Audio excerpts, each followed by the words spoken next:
अच्छा सीता, ठीक है फिर अपना ख्याल रखना तुम। अभी मैं घर जाती हूँ, फिर तुम्हारे लिए काम करने वाली को भी तो ढूंढना है। वैसे मेरे घर जो काम करने वाली आती है ना, उसकी मुझे लगता है उसकी बड़ी बहन को काम की ज़रूरत है। ये तो फिर मसला ही हल हो गया। ये तो कोई दिक्कत वाली बात ही नहीं है। ठीक है, तुम उसको मेरे घर भेज देना। बस एक बात का ख्याल रखना कि वो काम वाली ज़्यादा खूबसूरत ना हो। मैं चाहती हूँ वो अधेड़ उम्र की एक बूढ़ी सी औरत हो। हाँ, वैसे तू सच बोल रही है। ये जो मर्द है ना, हम इन पर एतबार नहीं कर सकते। ये एतबार के लायक ही नहीं होते। हमें इन पर एतबार नहीं करना चाहिए। ठीक है, अब मैं चलती हूँ। ये कहकर उसकी सहेली वहाँ से जाने लगती है।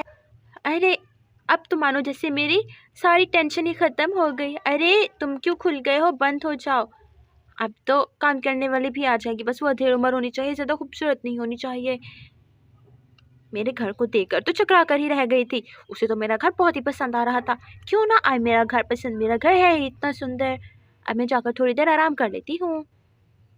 माँ, तुम बहुत दिनों से बोल रही हो कि तुम मेरा एडमिशन करवाओगी, लेकिन इतने दिन हो गए आपने मेरा एडमिशन नहीं करवाया। माँ, क्या आप मुझे नहीं पढ़ाना चाहती? बेटा, वो दरअसल मैंने तुम्हारे पापा से बात की थी। तुम्हारे पापा के पास अभी इतना ज़्यादा पैसे नहीं है। तुम समझ रहे हो ना मैं क्या कहना चाहती हूँ। लेकिन बेटा, तुम्हारा एडमिशन जल्दी में जल्दी अच्छे से स्कूल में करवा दूँगी और मेरी बेटी पढ़ने जाएगी। प्लीज़ माँ, मैं पढ़ना चाहती हूँ। हाँ मेरी जान, मैं जानती हूँ तुम पढ़ना चाहती हो। अरे बाप रे, अब कल तो नौकरानी आ जाएगी। वैसे मेरे घर की हालत बहुत ही ख़राब हो चुकी है। मुझे लगता है मेरे घर को किसी की नज़र लग चुकी है।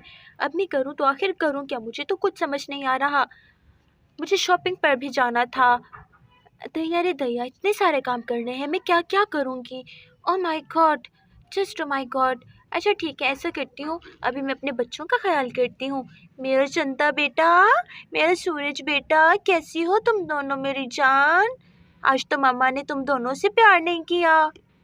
ऐसे अच्छा हुआ कि पूजा से मेरी जान छूट गई। अगर वो इस घर में होती तो ना जाने क्या होता। वैसे मानना पड़ेगा मुझे, कैसे मैंने राधा की लॉटरी को खुद की लॉटरी बताया और आज करोड़ों का घर है मेरे पास और इतने पैसे हैं कि मैं बैठ के सारी उम्र खा सकती हूँ। काश मेरा पति वफादार होता तो कितना अच्छा था, लेकिन वो भी सबके पतियों की तरह बेवफा ही निकला। लेकिन कर क्या सकती हूँ, कुछ भी तो नहीं कर सकती। मुझे लगता है मुझे खुद की भी थोड़ी डेंटिंग पेंटिंग करनी चाहिए। कल मैं पार्लर जाऊँगी और एकदम से सबके होश उड़ा दूँगी। हाँ नहीं तो और क्या।